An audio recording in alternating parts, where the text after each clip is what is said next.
Nessa primeira parte, que nós imaginamos apresentar para os senhores, o panorama atual da educação superior do Brasil, vou passar de forma rápida para essa audiência, essa parte, principalmente após as conferências que a gente acabou de ter, uma questão histórica no que diz respeito à formação e à criação das universidades.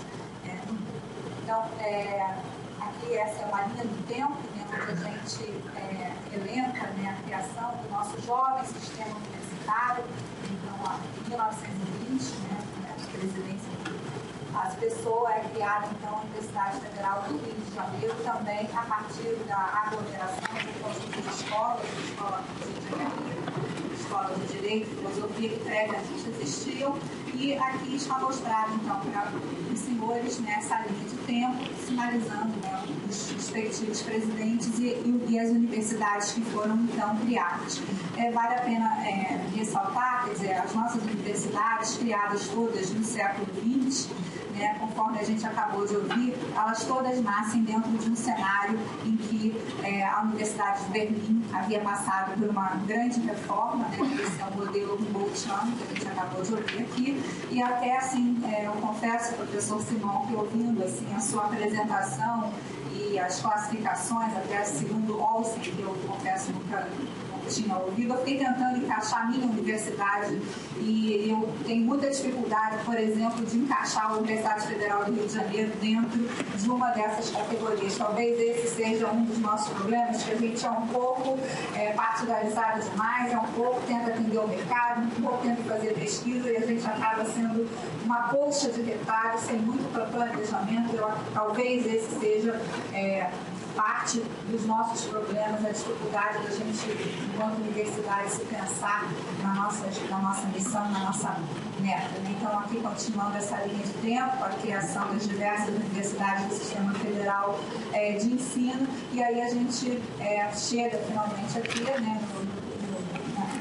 no período presidente Luiz Inácio Lula da Silva, onde a gente tem uma franca expansão do número de universidades que foram criadas, transformadas ou consolidadas, e os números que nós temos hoje no Brasil são de 6,7 milhões de estudantes no incursão no ensino superior, desses 5,7 são no ensino presencial e 1 milhão nessa nova modalidade de ensino à distância, e conforme a gente outra vez observa, a maior parte desses alunos sentam-se nos bancos das universidades privadas, conforme a gente acabou de ouvir.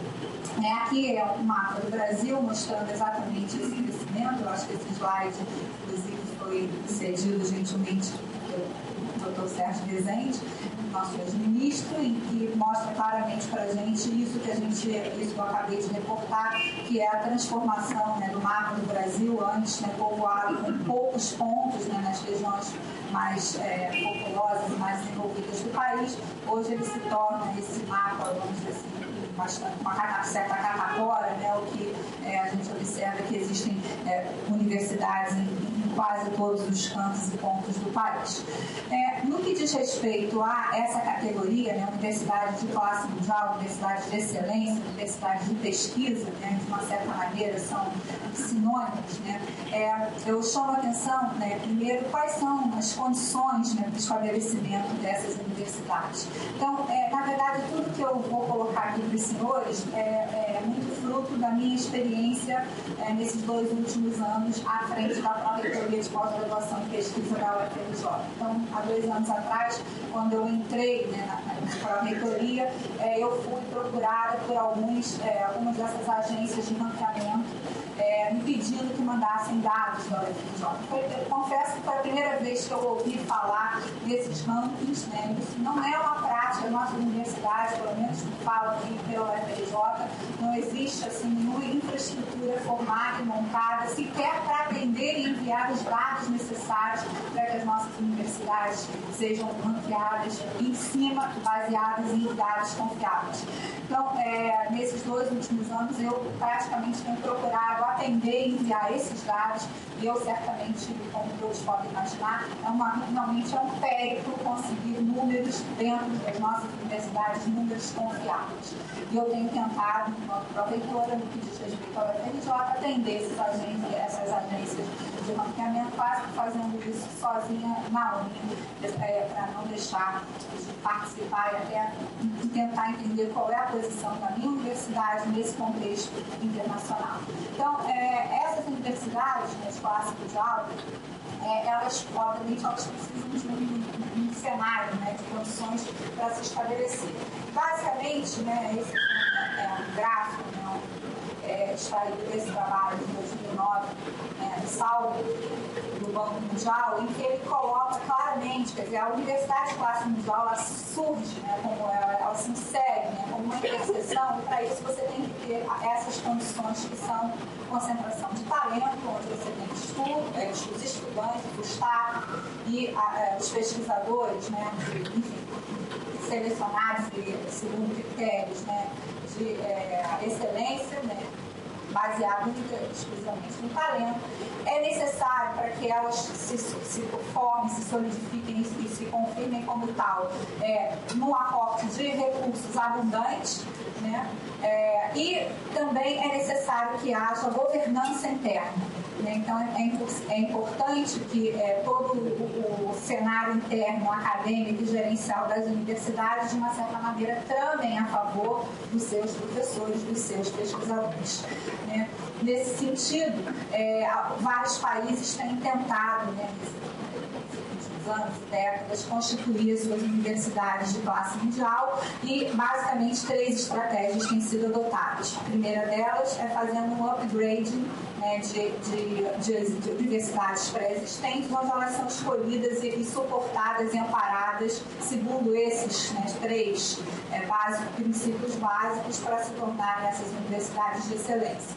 Também, alguns países, incluindo a China, têm feito através da junção, da fusão de universidades, a princípio fracas, que existem sozinhas e se fundem e formam essa universidade considerada de classe mundial. Ou a partir da criação de novas universidades voltadas e direcionadas única e exclusivamente para esse fim. No caso, uma visão mais global, nos Estados Unidos, por exemplo, são consideradas 150 as universidades de excelência, entre as 5.000 instituições de ensino pós-secundário que lá existem. A Índia, por exemplo, existem em torno de 18.000 instituições pós-secundárias, incluindo todo esse repertório, essa miríade de instituições que atendem aos estudantes pós-secundários, e a Índia escolheu apenas 10 para se transformarem em universidades de classe mundial. E no caso, por exemplo, da China, onde existem cerca de 5.000 instituições como essas, a China também elencou 100 das suas instituições e vem aportando recursos para isso.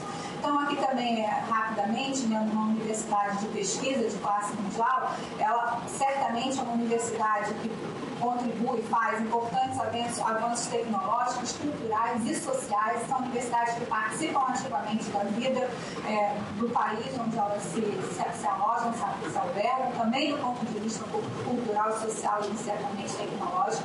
São universidades comprometidas com forte veio de pesquisa, são universidades de pesquisa, como o próprio nome diz, produção de conhecimento novo e original. E que eu gostaria de chamar a atenção que desses componentes da pesquisa básica e aplicada são amplamente privilegiados. Não existe nessas universidades, até onde eu conheço, até onde eu li sobre, nenhuma preferência, por exemplo, para pesquisas mais relacionadas à área tecnológica. Não há, a pesquisa básica é sustentada, é privilegiada igualmente. Eu acho que isso é uma coisa muito importante que a gente tem que refletir sobre isso, enfim, aqui no Brasil, eu acho. É uma universidade onde basicamente o ensino da pós-graduação predomina, a maior parte dos alunos são de doutorado, e Mas os alunos de graduação, eles também são imediatamente inseridos na atividade de pesquisa que opera na universidade. E aqui elas recebem aportes de recursos públicos de forma perene, ou seja, constante o tempo inteiro. Na grande maioria são aportes públicos do governo. E são universidades internacionalizadas. Então, no que diz respeito,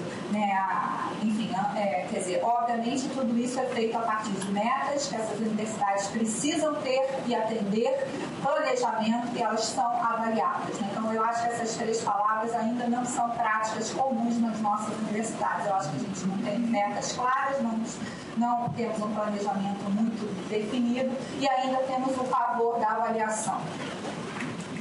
No que diz respeito à internacionalização, que é uma das características muito importantes dessas universidades, são universidades reconhecidas, são almejadas pelos estudantes, são desejadas pelos professores para por lá trabalharem, Então, esse aqui é um trabalho recente, que foi publicado em 2012. Eu acho que é um dos surveys que eu conheço, mais interessante porque ele parte de uma pesquisa feita com 17 mil pesquisadores de 16 países, e ela é interessante no sentido de que, dentre esses 16 países, o Brasil está dentro. Então, me chamou a atenção, embora eu só gostaria de deixar claro que esse survey, esses 17 mil pesquisadores, eles são exclusivamente da área de biologia, química, ciências da terra e ciências ambientais. Então, aqui mostra claramente um mapa, esse aqui é vamos dizer assim, uma forma lúdica de apresentar um dos resultados desse survey, mostrando exatamente a porcentagem de pesquisadores em países estrangeiros. Então, aqui tem os 16 países investigados, e a gente observa, por exemplo, que a Índia tem 40% dos seus pesquisadores fora da Índia. Então, muitos pesquisadores estão na diáspora. Seguindo a Índia, nós temos, curiosamente, a Suíça. Grande parte dos pesquisadores suíços estão fora da Suíça. E aí, olhando aqui, quer dizer, aqui está o Brasil, os Estados Unidos, obviamente, está no pé, no fim dessa lista. A maior parte dos pesquisadores americanos estão em solo americano, e a mesma coisa se ocorre, por exemplo, com o Japão. Então, uma coisa interessante, nessa pesquisa, a China não participou porque os autores relatam uma completa impossibilidade, incapacidade de, a partir dos e-mails reportados por esses pesquisadores, ter retorno dos mesmos. Então, os pesquisadores chineses, por não atenderem, não terem, esses e-mails não eram fidedignos, não eram confiáveis, não tinham retorno, então a China foi excluída desta pesquisa. Então, o que é interessante, por exemplo, no caso da Índia, 75% desses 40% que deixam a Índia, eles vão para os Estados Unidos. E a gente observa, olhando esse mapa, uma completa, lotado, o número de setinhas que chegam dos Estados Unidos, como era esperado, porque esse é o país que mais recebe cientistas oriundos de outros países do mundo. E esse trabalho também, esse aqui é um outro gráfico interessante que vem desse estudo, aqui já mostra o contrário, quer dizer, na verdade, olhando esses mesmos 16 países, do ponto de vista de seus pesquisadores, os que lá estão trabalhando, como eles se distribuem em termos de pesquisadores domésticos ou pesquisadores estrangeiros. Então, da mesma maneira, a Suíça ela é a que mais manda para fora, mas ela também é a que mais recebe. 60% dos pesquisadores na Suíça são estrangeiros e, na sua grande maioria, eles vêm, aqui não está dando para ler, mas da Alemanha. E assim por diante, tá? O Brasil aqui também nós temos em torno de 7% dos nossos pesquisadores, eles são oriundos de países estrangeiros, e quando a gente olha que países são esses, é Argentina, França e Itália. Uma coisa que me chamou a atenção, por exemplo, a Alemanha é um país que também tem 23% do seu quadro de pesquisadores oriundos do estrangeiro, mas é o país que ele tem a maior, ele recebe pesquisadores do mundo inteiro. Não há aqui nenhum país onde predomina mais do que 10%, aqui só estão contabilizados os países que mandam mais que 10%. A Alemanha recebe gente do mundo inteiro. E a Índia manda muito e não recebe pesquisadores, poucos pesquisadores se interessam em vir trabalhar na Índia, na Itália, no Japão, e certamente isso tem um pouco a ver com a questão cultural. Em geral, os países vizinhos, que são aqueles, a questão da vizinhança e do idioma, é que atrai ou não pesquisadores para um determinado país. Esse estudo também mostrou que 40% dos cientistas que migram, eles mantêm contato com os pesquisadores do seu país de origem, o que eu diria que é uma coisa altamente positiva, porque forma-se uma ponte. Então, aquele que vai, né, e se estabelece fora, de uma certa maneira, ele fica e recebe estudantes, faz contatos mais facilmente com países, com pesquisadores do seu país de origem. Então, esse trabalho é muito interessante e ele é, eu diria, muito robusto, no sentido de que ele tem 17 mil participantes, então eu acho que os resultados são bastante representativos do que acontece no cenário mundial no que diz respeito à internacionalização, que é um dos critérios para as universidades de classe mundial, são universidades internacionalizadas. Agora, nesse sentido, eu gostaria também de rapidamente fazer uma passada pelo contexto global, né? Quer dizer, essas universidades de excelência, elas existem, né? Não descoladas de um cenário global, que também já foi bastante explorado e enfim, esmiuçado aqui pelo professor Simon. É a questão da massificação, né? Quer dizer, a gente, nos últimos 10 anos, a gente houve um crescimento de 100 milhões para 150 milhões de estudantes matriculados no ensino superior, né? Então a universidade que dá conta disso. A maior parte se deu, né, desse crescimento se deu na China e na Índia, onde ainda só existem 10% e 22% respectivamente dos alunos em idade no ensino superior, ou seja, aqui ainda tem muito que crescer, ainda tem muita universidade para receber todo esse corpo de estudantes que ainda estão fora do sistema, e a gente não pode deixar de esquecer que a massificação, a quantidade, ela traz no seu bojo a questão da qualidade, como crescer mantendo a qualidade, e essa é uma discussão que a gente até a semana passada acompanhou nos jornais, a Salame Science, né, que a gente também estamos agora em plena era, no momento de discussão do nosso enorme crescimento quantitativo científico, e agora a gente para e enfim, nós estamos nos refletindo sobre nós mesmos no sentido da qualidade, e isso não é diferente para um sistema universitário que se massificou. Papel do setor privado, né? Então, raros são os exemplos de universidades de excelência privada. A maior parte das universidades de pesquisa são públicas, com exceção dos Estados Unidos e do Japão, onde a gente tem vários exemplos de universidades privadas sem ou com fim lucrativo. As universidades, né, a privatização da educação superior pública, que a gente vem acompanhando, são instituições caras, a gente tem que reconhecer, e a gente também não pode esquecer do atual cenário, que é a crise que se instalou globalmente em 2008, onde a gente viu alguns países se reposicionarem, tanto em termos de pesquisa quanto em termos de educação superior.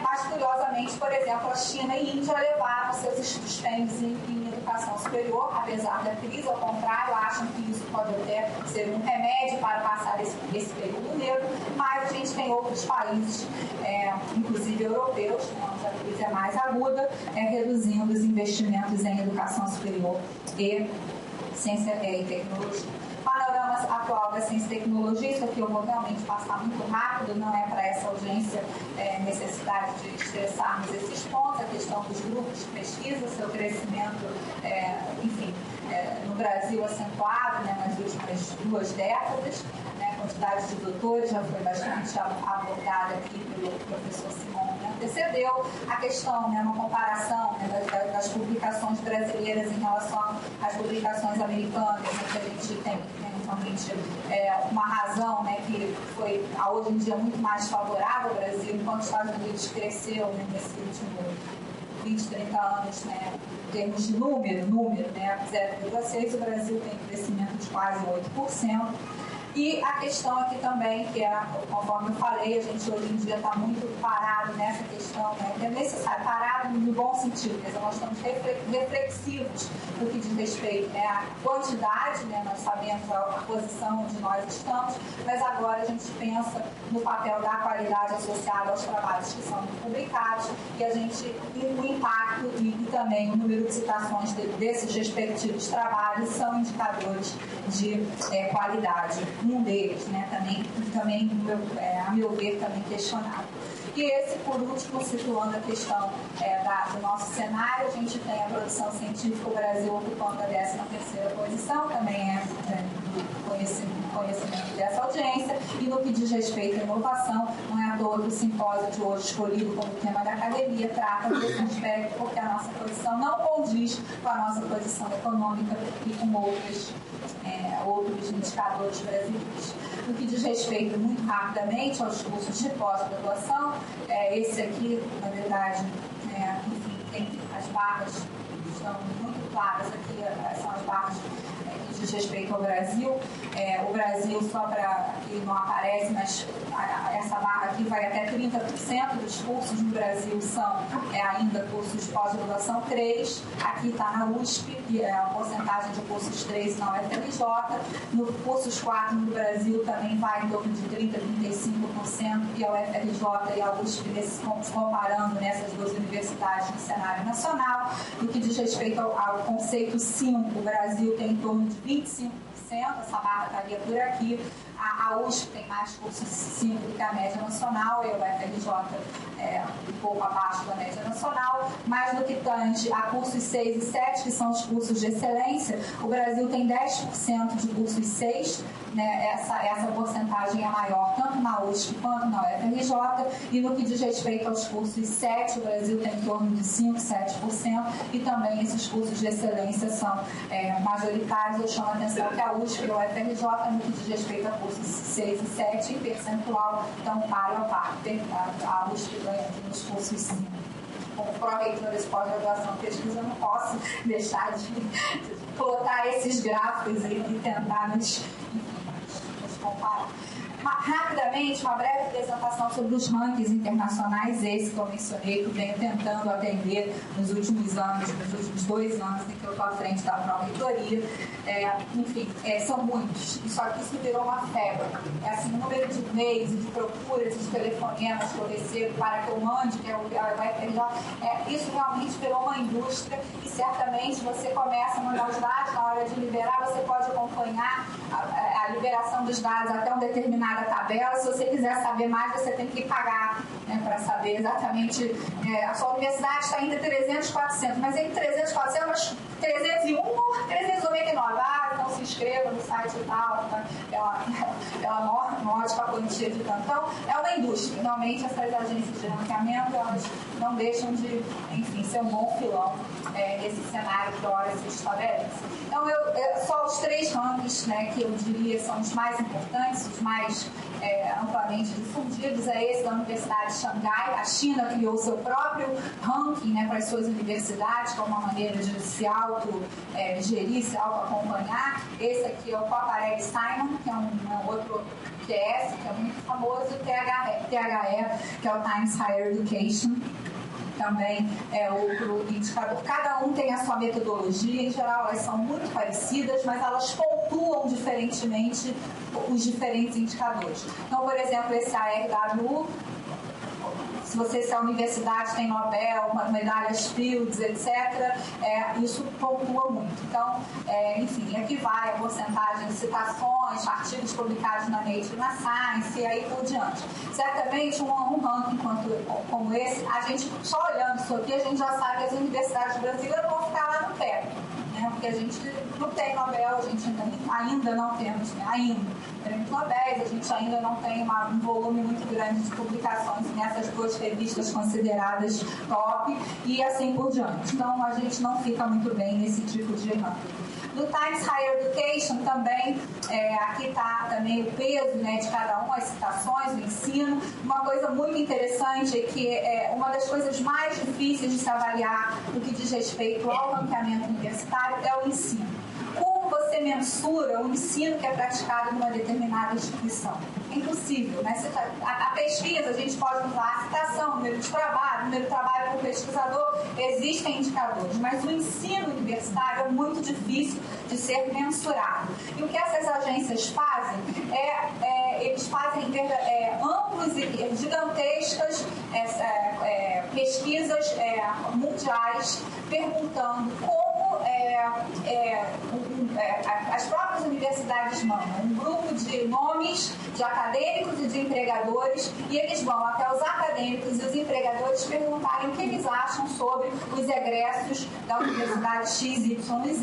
Então, através da opinião dos empregadores e de acadêmicos, é que eles inferem quão bom é o ensino praticado naquela universidade. Porque realmente não tem outra forma de você mensurar o que acontece na sala de aula. Assim, no Brasil, a gente tem o ENAD, que é uma prova nacional que avalia o ensino, mas isso não é uma realidade em outros países. Então, esse aqui são os indicadores do Times Higher Education, e no TS, enfim, está mostrado aqui também, tá vendo? Sempre são surveys, né, tanto da reputação acadêmica e dos empregadores. A internacionalização, contando tanto de estudantes quão internacionalizada é uma universidade, isso pontua positivamente, porque certamente é um sinal de que aquela universidade é procurada, é vista, é bem quista, né, pelos docentes.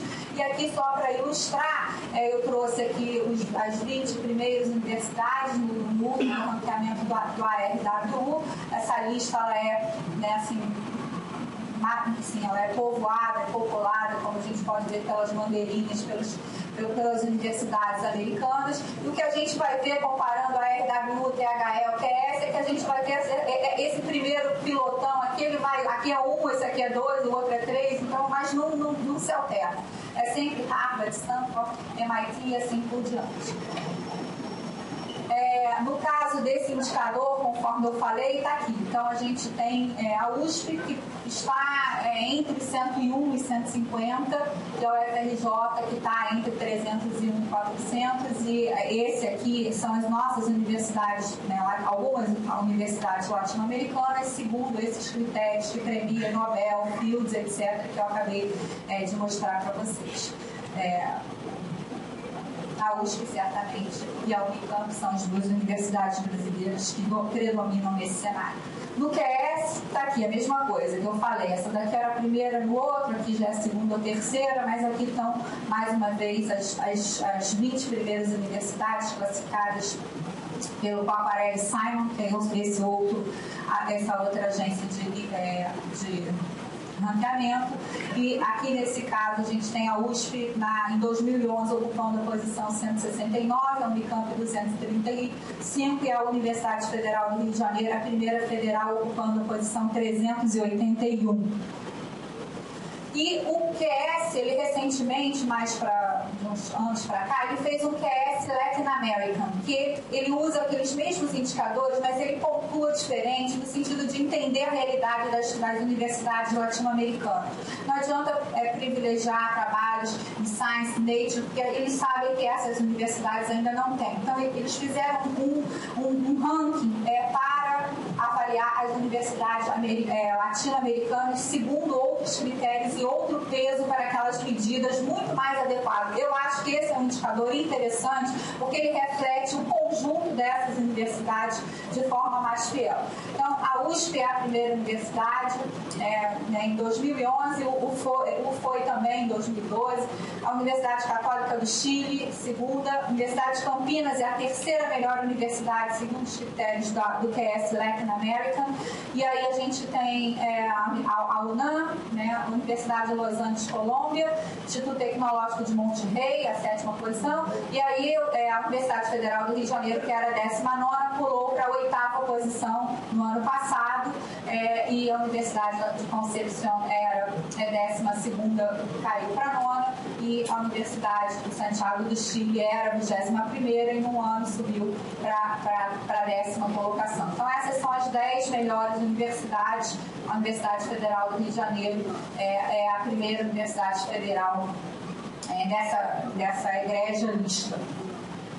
E aqui está também do THE, né, esse Times Higher Education, que eu diria que de todos é o mais popular. Também aqui são, na verdade, ficaram faltando aqueles, enfim, seriam os 20 primeiros, mas não faz não há necessidade de olhar, que são exatamente as mesmas universidades que eu já falei, predomínio exclusivo, né, dos Estados Unidos. E como final aqui da minha apresentação, eu não sei quanto tempo eu já tenho, ainda tenho. Então eu tenho mais 5 minutos. Eu vou só fazer algumas conclusões e recomendações, né, se é que toda a minha modéstia. Bom, a situação das universidades brasileiras não é confortável no ranking internacional, levando em consideração o estágio atual da posição econômica bem como, do Brasil, né, bem como a sua posição na ciência internacional. Existe um descompasso entre economia, ciência e a nossa posição no ranking, claro, estou aqui excetuando as universidades paulistas, que pelo menos nos rankings latino-americanos se sobressaem. As nossas universidades, eu já falei isso no começo, elas não têm um projeto de médio e longo prazo, não tem. Não temos como meta a inserção entre as melhores universidades do mundo. Quer dizer, isso deveria ser, de alguma forma, né, encarado como uma das metas. Constar dessas listas, nem que sejam no horizonte de 10, 15 anos, a gente deveria ter uma política muito clara do governo por trás disso. Então, reproduzindo aquele tripé, né, que garante, né, na interseção dessas conjunturas, quando benéficas, a formação, a criação de uma universidade de pesquisa de classe mundial, no que diz respeito à questão do talento, né, a gente precisa, né, esse é um dever de casa nosso, da universidade, dos pró-reitores, dos professores, dos gestores, né, flexibilizarmos as grades, aproximar a graduação da pós-graduação. Nós precisamos internacionalizar, né, atrair gente, mandar gente muito estudada, né, o perfil daquele que a gente quer enviar, quer receber. Precisamos repensar a questão dos nossos técnicos, né, isso é um dos nossos gargalos no que diz respeito à pesquisa, precisam ser pagos, selecionados conforme os professores o são. E aí, nesse sentido, pensando na questão do talento e, de uma certa maneira, do talento dos nossos professores, eu me pergunto, né, assim, como a gente pode, né, ter isso. A gente está acabando de experimentar, vivenciar, até o professor Jailson vai nos brindar aqui em seguida, como a gente pode pensar no talento. A gente tem um governo que faz um plano, muda o plano, desmuda o plano, tem concurso na rua, segundo o plano, uma lei que já não está, que desobriga as universidades a exigirem o título de doutor. No mínimo, a gente tem que ter o governo do nosso lado. Não dá para trabalhar num cenário de tanta incerteza e tantos vai e vem, anos e anos construindo um cenário universitário que, assim, realmente, no apagar de uma greve, isso é mudado sem ouvir a academia, sem ouvir aqueles que de direito. Então, é difícil imaginar como teremos essa universidade de excelência nesse cenário totalmente inseguro.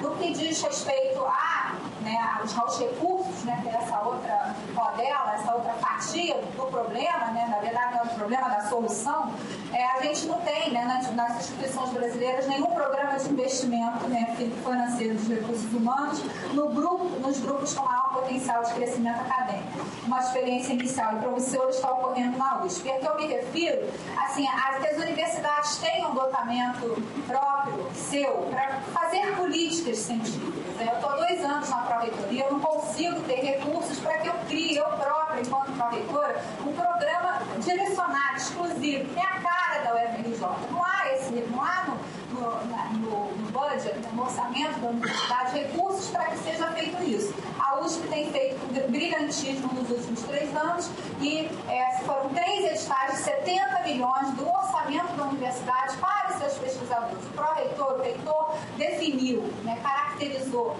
o perfil, aquilo que se queria. É impossível imaginar isso numa universidade federal, infelizmente. Né? A gente também não pode esquecer, né, que a estrutura predial dos laboratórios precisa de investimento massivo. Desculpem falar, mas é porque eu estou como pró-reitora nesse fim de linha. Né? Então, a gente está trabalhando ali no dia a dia com os professores, com os laboratórios, com os pesquisadores, e esse é um espaço da gente talvez refletir sobre isso. No que diz respeito à governança, quer dizer, a gente precisa rever os mecanismos de seleção dos nossos dirigentes, desde o chefe do departamento até o reitor. Quer dizer, a universidade precisa continuar politizada, mas ela precisa se despartidarizar. Não é possível, né, a gente trabalhar nesse cenário, pensar e refletir sobre a universidade de excelência, enfim, nas mãos dos sindicatos. Há necessidade de desburocratizar as práticas, né, para que os pesquisadores possam se dedicar às suas atividades fim, e precisamos de um arcabouço legal que trame a favor das práticas científicas, e a gente, né, no caso da UFRJ, eu posso falar isso de carteirinha, está difícil conviver com TCUs, AGU e CGU da vida, né, que o nosso reitor foi indevidamente, né, atacado no ano passado.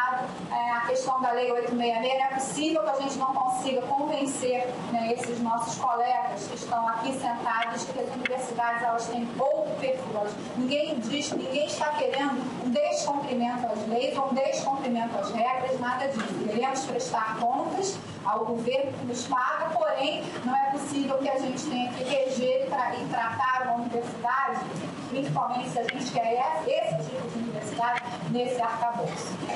Então, claro que a gente quer uma universidade de excelência. Quem não quer trabalhar numa instituição, né, confortável, boa, né, feliz, né? Eu gostaria muito.